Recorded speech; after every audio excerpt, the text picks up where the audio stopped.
To be a woman of color, specifically in America, it means jumping through a lot of hoops and going through a lot of struggles and obstacles to reach your dreams. I have to police myself because I'm afraid of how I'm going to be perceived. We deserve respect as women of color, and we shouldn't be treated differently than others. I feel like we've let other people tell our narratives for so long that it's time for us to be able to tell our own stories. You wouldn't want somebody that's white, like, to make an article about you because they don't go through what you have to go through.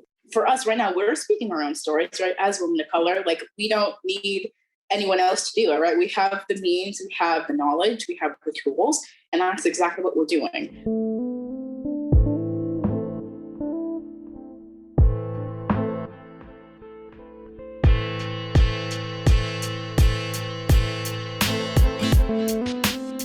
It was career day. I was told by this man that was white that I was not going to be able to go to a UC or a private school because of my skin color.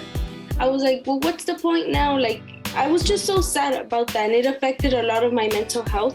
At the end of 9th grade, I kind of just realized that that was bad of that person, but that motivated me. Currently, my school is predominantly like they're all Latino, and it's a very close-knit community, but then again, there are these gender roles and this like machismo, Kids were kind of hanging out, and these two boys start talking about like this girl, and they're like berating her with these like insults, like very misogynistic, very rude, very disrespectful. And I wanted to like speak up and say something, be like, hey, you can't talk about her like that.